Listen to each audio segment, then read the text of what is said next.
শুভ নববর্ষ সকলকে। বাঙালির 12 মাসে 13 পার্বণ, সেটা আমরা সকলেই জানি। আচ্ছা, প্রশ্নটা যদি ভাবা যায় যে এই বাঙালির 12 মাস তাদের নামকরণ কিভাবে হয়েছিল, সেটা জানতে গেলে আমাদের একটু পুরাণে ফিরে যেতে হবে। পুরাণ আর ইতিহাস ঘাটলেই আমরা আমাদের এই প্রশ্নের উত্তর খুঁজে পাব। ভগবত পুরাণ, বিষ্ণু পুরাণ ও শিব পুরাণ অনুসারে প্রজাপতি দক্ষের 27 জন কন্যা ছিল।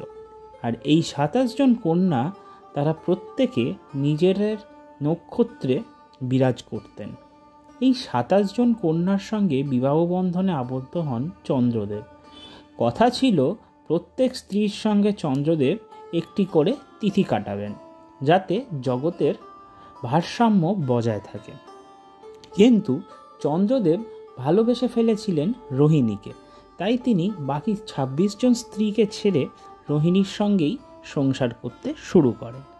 যার ফলে চন্দ্রদেবের বাকি 26 জন উপেক্ষিত স্ত্রীগণ রাগে অভিমানে বাপের বাড়ি ফিরে যান আর গিয়ে প্রজাপতি দক্ষের কাছে তাদের মনোবাসনা জানান। তাদের কথা শুনে বাবা হিসেবে প্রজাপতি দক্ষ বারংবার চন্দ্রদেবকে বোঝানোর চেষ্টা করে, কিন্তু সেই বোঝানোয় কোনো কাজ হয় না। চন্দ্রদেব মজে রইলেন তার প্রিয়তমা স্ত্রী রোহিণীকে নিয়েই। তখন রেগে গিয়ে প্রজাপতি দক্ষ চন্দ্রদেবকে অভিশাপ দেন যে চন্দ্রদেব তিলে তিলে ক্ষয়ে গিয়ে তার সমস্ত সৌন্দর্য তিনি হারিয়ে ফেলবেন। একদিকে যেরকম চন্দ্রদেব পড়েছেন বিপদে, অন্যদিকে আবার জগতের ভারসাম্যও নষ্ট হতে চলেছে। কোনো উপায় না পেয়েই এক প্রকার চন্দ্রদেব শুরু করেন মহাদেবের কঠোর তপস্যা। যার ফলে আর এই কঠোর তপস্যার শেষে মহাদেবের দেখা পেয়ে তার কাছে এই বিপদের সমাধান চাইলেন চন্দ্রদেব। মহাদেব পুরোপুরি এই অভিশাপ থেকে চন্দ্রদেবকে মুক্তি দিলেন না। মুক্তি না দিয়ে আংশিকভাবে মুক্ত করলেন। তিনি আশীর্বাদ দিয়ে বললেন যে চন্দ্রদেব 15 দিন ধরে ক্ষয় হবেন, আর বাকি 15 দিন তিনি তার উজ্জ্বলতা ফিরে পাবেন। এই ক্ষয় হবার দশাকেই আমরা বলি কৃষ্ণপক্ষ, যার শেষে আসে অমাবস্যা, আর এই উজ্জ্বলতা হওয়ার দশাকেই বলি শুক্লপক্ষ, যার শেষে আসে পূর্ণিমা। আর এই পূর্ণিমা তিথিতেই যে নক্ষত্র বিচরণ করেন তাদের নামানুসারেই আমাদের বাংলার 12 মাসের নামকরণ হয়।